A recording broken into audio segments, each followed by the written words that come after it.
Oh, well, first we have to go back to another part of the United States. Let's look at the map of the United States, and you point out Missouri for me. Right. Right there. You're a good geography student. And to make it look more clear, I have this picture that I drew of it. And we see this little hill that goes down below, down in southeast Missouri.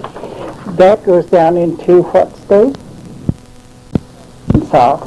Because here's a little town where I was born called Parma. And this is in New Madrid County where they have a lot of earthquakes, so that's what this is for. So we won't pay any attention to that. One thing you should know about Missouri, that everybody who was born in the state calls it Missouri. Everybody who was born outside of the state calls it Missouri. And you can always tell when a newsman comes on the radio or television whether he was born there or not, because the ones that were born there call it Missouri and the others call it Missouri. Well, anyway, there was this young attorney who married a school teacher, and they were trying to decide where to live. So they heard of this town Parma. They weren't too far from it, and they thought that would be a good place to settle because it really had possibilities of growing. The main reason was because two railways intersected there, the Frisco Railroad and the Cotton Belt Railroad, and they thought that would bring lots of things into it and it would really develop. So they moved into this little town and lived in a small house for some time, and they had a little boy, and then when the little boy, then they started building a nice big home. They wanted a really outstanding home according to the architecture of the period. So they had this big home built on a big lot. Well, they had two lots, really. It was about 200 by across the front and 200 or more back. So they had plenty of space. And so they in I guess it was around the end of 1908, they were about ready to move into the house, and they were so excited. And they had every room furnished, and there were 4 rooms on the main floor, the living room, which was the family room, and the parlor where they entertained guests, the dining room, and the kitchen. Upstairs there were 4 bedrooms. They all had it all furnished, and they had all their servants that were required at that time. A cook who spent her days in the kitchen cooking and washing dishes and cleaning and baking and all that sort of thing. Then we had a second maid who did all the housework outside. She also waited on the tables like a waitress at all the meals. And because all our meals were very, very formal, with a white tablecloth and napkins and all that sort of thing, and excellent manners. And so, and besides that, they had a washwoman. Now, I never heard the word laundry till I moved to Oregon. But there was always the washwoman doing the washing out in the wash house. And the next house, she'd come every Monday, and then every Tuesday she'd come back and iron everything. Everything had to be ironed because it was a cotton, wasn't permanent press like we have today. And so anyway, and then besides that, they had to have a gardener because they raised all their vegetables and that and fruit and stuff. So then as the time went on, they had moved into the house, and then one night in February, in the wee hours of the morning on February the 7th, something exciting happened. A little girl, baby girl, came into their family. And you know, back in those days, the mothers didn't go to the hospitals to get their babies. You know how they came? A stork brought them. And on all the birth announcements, you see a stork flying in the sky, carrying in its beak a little baby tied up in a blanket. And so they brought the baby right to the house where it was supposed to live. Isn't that a nice idea? Anyway, they were very happy with this little girl. And So they named her Elizabeth. They thought that was a pretty name. So then the next morning, it's Monday morning, when the father was going down to his office, his law office, he picked up a box of cigars. And as he went down the main street, he had to walk about 4 blocks to his office. And as he went down the main street, he met friends on the street. They were all men because the women all stayed at home. The men on the street and in the shops, the shop owners, he stopped and gave each one of them a cigar and announced that he had a new baby girl, and they congratulated him. That was the way of the times. They always handed out cigars. And when he went into the bank, of which he was a director, he went to the head man of the bank, and he gave him a cigar and said, well, today we have a baby girl. And the director said, oh, let me congratulate you. And he said, let me give you a plate to remember the day by. So he gave him this plate with the horse's head on the top and a whole calendar of 1909 printed on it, and about 1/4 inch gold all the way around the edge. Actual gold? Yeah, that's really gold. They did a good job in those days. So that's what I have to remember this little baby. Well, how do I happen to have it? That little baby was me, you know.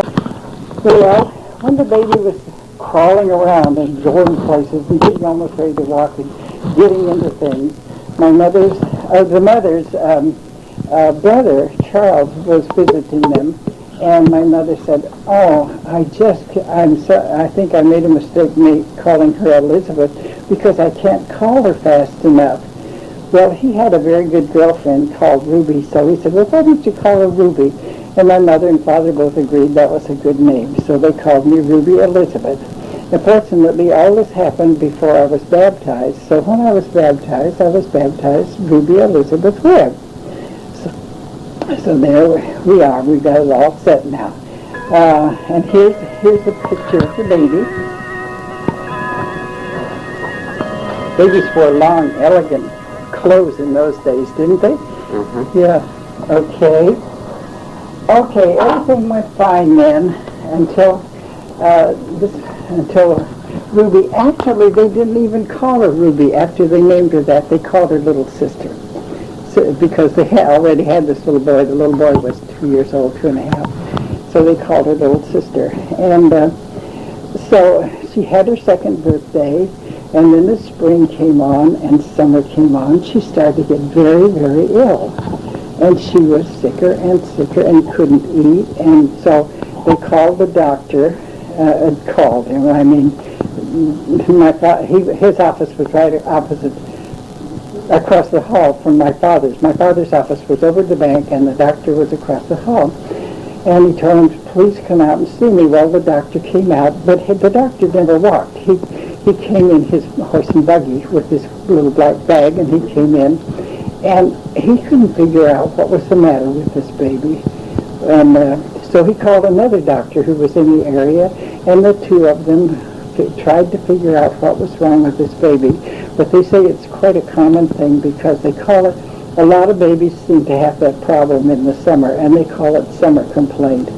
So then they either wrote or telegraphed. They did have a telegraph thing, you know, dots and dashes, to a child specialist in St. Louis to please come down and see this baby. It was a very important baby. It was the mayor's, I forgot to tell you that the father was the mayor of the town, so everybody knew him, and it was the mayor's baby, and please come down and see if he couldn't help them save this baby.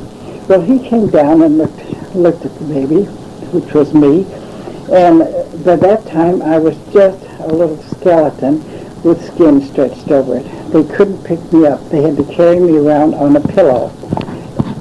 And he said, well, I'm afraid there's no cure for it. It's a common thing among babies in this area, and it's called summer complaint, and we don't know any cure for it. So he said, all I can do is, the only advice I can give you is to just put her at the table with the rest of you and let her have anything she wants, because she hadn't been eating at all. And so, as I say, our table was always very formal, so they put me in the high chair on this pillow. And the first thing I saw was a platter of sliced tomatoes. And I reached out. I wanted those tomatoes. Well, my mother was just sick because tomatoes were considered poisonous for children. They were never given to children. And I don't know why, but that's what they thought. They were poisonous. But fortunately, they were nice, big, ripe tomatoes that came out of the garden. And the cook always stuck a big fork in them and stuck them in boiling water and peeled them. So there's no peeling, just sliced soft tomatoes. So I just took both hands, and she put them over in front of me, and I took both hands and grabbed tomatoes and just pushed them in my mouth. You can imagine a little skinny thing just pushing those things in my mouth. And I ate those tomatoes, and from that day on, I started getting better. So what do you think did it? The tomatoes? Uh-huh. What do tomatoes have in them? Vitamin C. See, besides it being a common disease for little babies, it was also a common complaint of sailors who were out at sea, and it was scurvy is what it was. And they finally decided to give them limes, so they gave them limes. But it was those tomatoes, so I've been grateful to tomatoes all my life for having saved my life. Well, then I continued to get better and better, and by summertime, I was almost back to normal. I put on a big straw hat and took my little basket and went out in the yard to play. And I looked pretty healthy there, didn't I? Uh-huh. So, anyway, let's see, what happened from then on? Well, I just kept getting better and better, and I guess that was about all that I can remember. But actually, the earliest date that I remember in my life was when I was 3 years old, and that was just before that picture. I walked in, no, I was 2.5 there. It was the next birthday when I was 3 years old. My mother was sitting by a little stove in the dining room. You know, we had no furnaces. There was a little stove in every room. And she was sitting there, and I walked in, and she picked me up and put me on her lap, and she says, well, little sister, today you're 3 years old, and she gave me a big hug. And that's my first actual memory in my life. And from then on, it was just growing up, and you know. So I don't remember a lot between there and 5 years old. So in between, let me tell you the layout of our house. It was a nice big home, and across the front, I said it was about 100 yards, 200 feet. And the house was on the corner, and it had a big iron railing, wrought iron fence in the front. And on the lot the house was on, there was a tree, a poplar tree, sidewalk, another poplar tree, and on the next lot there were 3 trees. So, and then a row of roses along the fence on the opposite side, and a lot of little flowers growing around the house, bulbs and geraniums and things like that. We didn't have the variety that people have today, but behind the yard, which was the same area that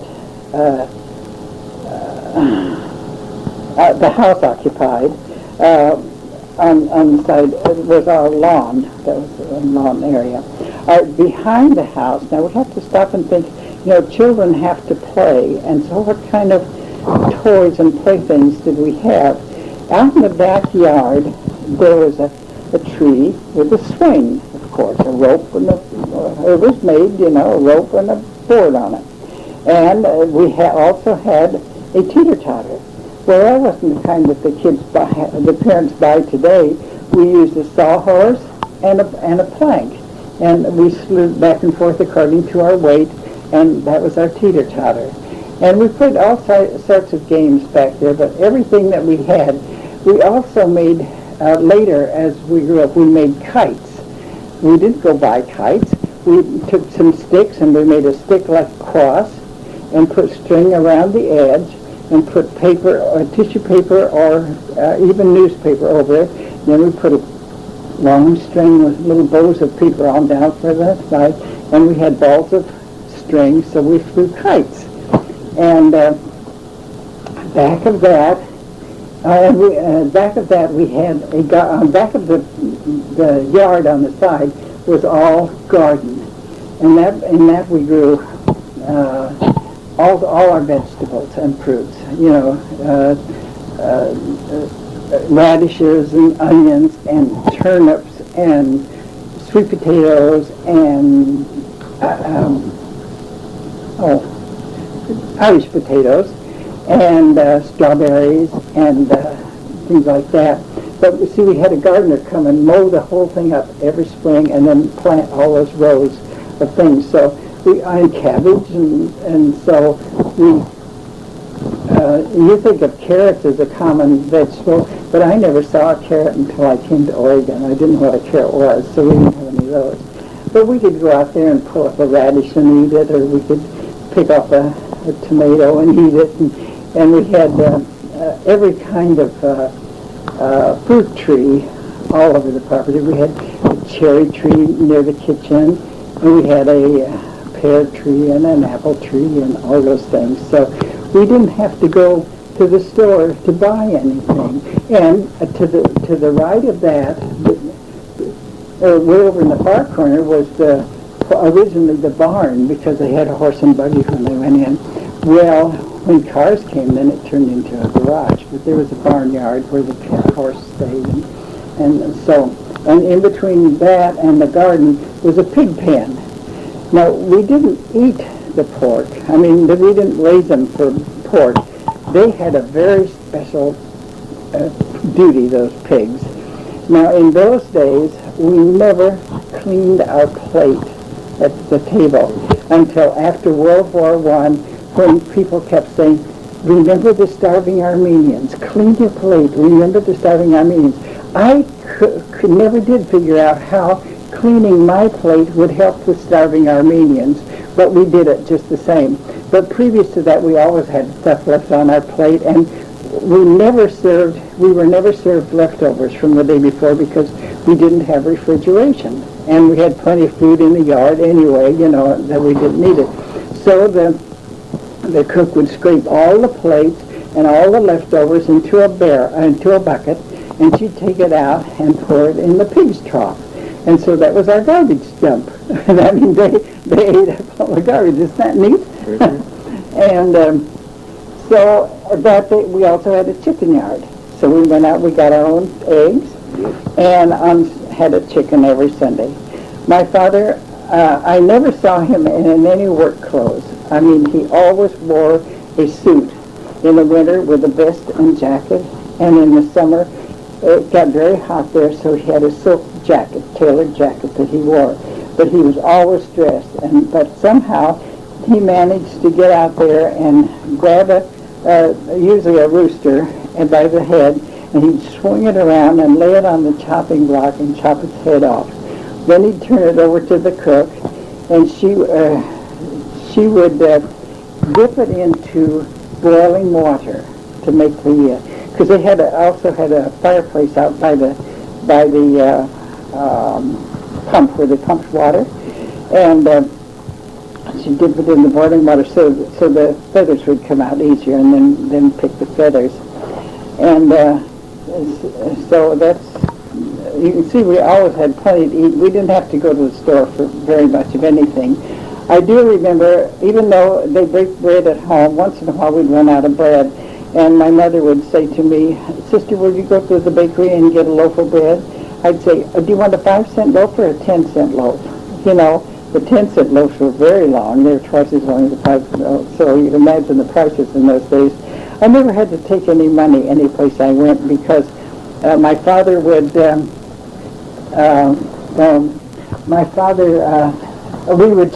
would write down what we purchased, and my father would make the rounds and pay for them later. And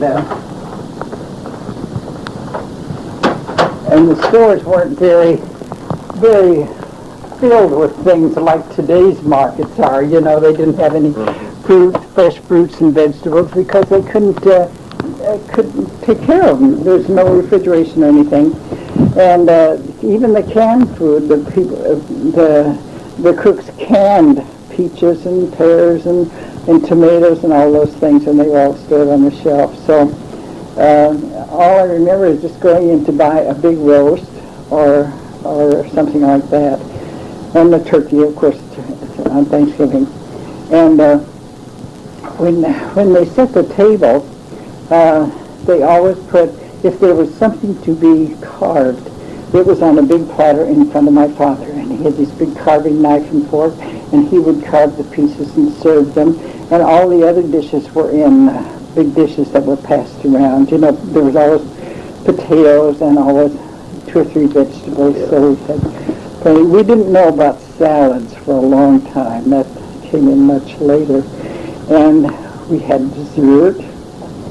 It was usually fruit, from the canned fruit and pie or something like that. So let's see. We got the yard. Oh no, there's another spot in the yard. You know that I forgot to tell you. There's an outhouse. You know what an outhouse is? Yes. Well, anyway, everybody had an outhouse, and they were, as I say, there was no running water in the house, and to wash and bathe, every bedroom had a what they called a wash stand with a big wash bowl and a pitcher of water, and down the side there was a slop jar that you poured the dirty water in, you know, and so that's the way everybody bathed. Except when we were little kids, they used to fill a wash tub with water, and especially in the summer, and set it out in the sun and warm the water, and then bathe us out in the backyard in that wash tub. But anyway, we got pretty clean. We all had a bath on Saturday night. That was bath night, because we dressed up the next morning and went to church. Oh, my father's name was Wiley Jefferson Webb. My mother's name before she was married was Esther Jane Houston. And when we were little, we used to go up to my mother's. Now, I remember my father's father, the mother died, but he lived with us after he came home from the Civil War. He was a very tall, elegant man, very nice man, and we liked him very much, but he was kind of done in by the war. Then the other grandfather, my mother's father died, but his mother was still on the farm where she lived. Her name was, can't remember, Houston. Anyway, Louisa Craig Houston. She lived in Sullivan, Missouri, and my grandmother married the town druggist. And her best friend married a civil engineer. And that civil engineer and this friend Phoebe, their son was William Randolph Hearst. But they lived on adjacent hills. You came out from Sullivan, you came out a road out a mile or so, and here was a hill over here. This was my grandmother's farm. And the hill over here, they could see each other, was the Hearst farm. And so I remember once we were up there during the summer, and my brother's birthday was on June 22nd. So Phoebe Hearst gave a children's birthday party for my brother, and that was the first ice cream I ever had. It was cold, but it was good. And so now, then, as far as, so we've got the Houstons, Louisa Craig Houston, my grandmother, and then my father, I gave you his name and my mother's name, and my brother's name was William Houston Webb. They often used the maiden names as middle names for their boys. William Houston Webb. He was a rather delicate little boy, always small for his age, and but very smart, very intelligent. He was reading the newspaper when he was 3 years old. He was really a child prodigy. And my father was in politics besides running the town and everything, and he was running for the for state representative. And every day when the newspaper came, my little brother, 3 to 4 years old, would spread the paper down on the floor and read it, and everybody would say, well, how's your father doing in the election? Oh, fine, And finally, when the election came, well, did your father win? Well, no. He was disappointed, but he didn't win. But then, anyway, if he had won, we would have gone to Washington, D.C., and our lives would have been entirely different, wouldn't they? But anyway, we stayed there, and Billy and I. And then later, I had a year and a half later, after I was born, I had a sister called Elsie. Elsie Louisa, we called it, not Louisa. Elsie Louisa Webb, and then later another sister, Jessie Marion. Now Jessie, those names were both, could either be a girl's name or boy's name. Jessie, Jessie for a girl, Jesse for a boy. Marion, Marian for a girl, Marion for a boy. But as she grew up, she didn't like the name Jessie. So she changed it to Jean all on her own. I don't know, but she got away with it some way. But as I say, I never was really called Ruby. For all my life, I can't remember being called Ruby at home. I was always sister. Oh, one important thing I forgot to tell you was why my father didn't win. He was very popular and very well liked all through the state of Missouri. But Missouri was always a Democratic state, never Republican. And I think you remember it was still Republican when Truman came in. So that was the reason we didn't get to go to Washington, D.C.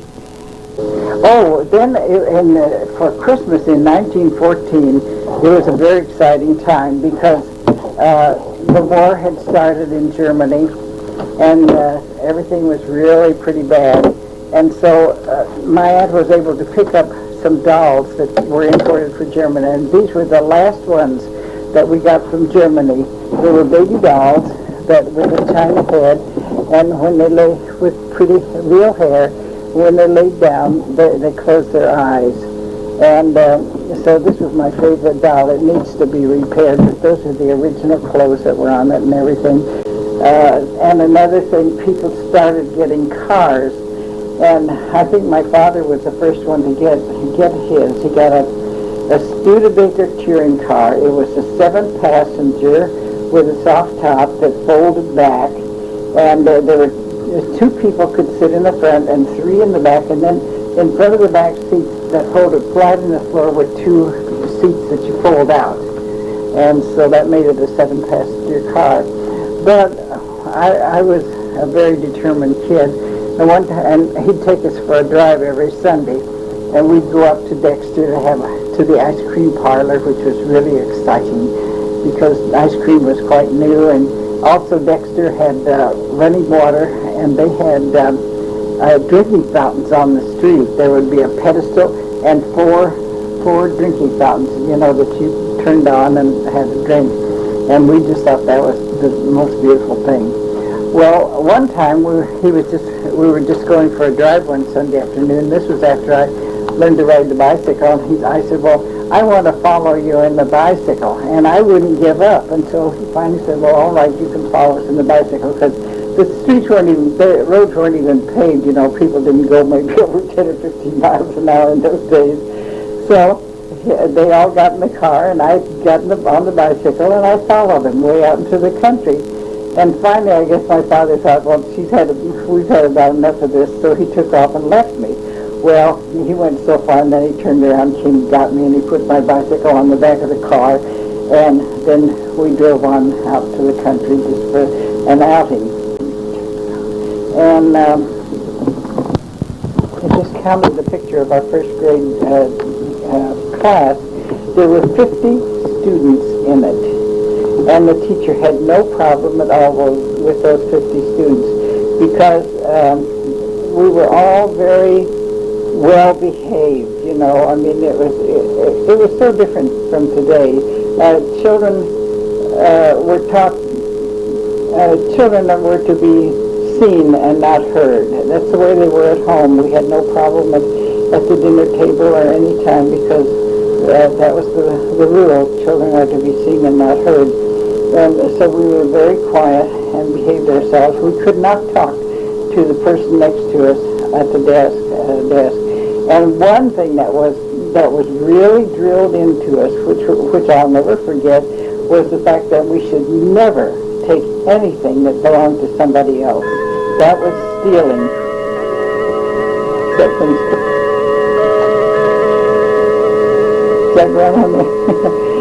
That was stealing, and the whole thing is, if you steal, you'll be put in jail, and if you're ever put in jail, you'll never be able to be president. So we kept that in mind, and we just never stole even a 5-cent pencil. So everything, we were really well disciplined and well behaved. When I was 7, I was at home. It was on a weekend, and my mother got a telephone call from my father. I could tell she was talking to him.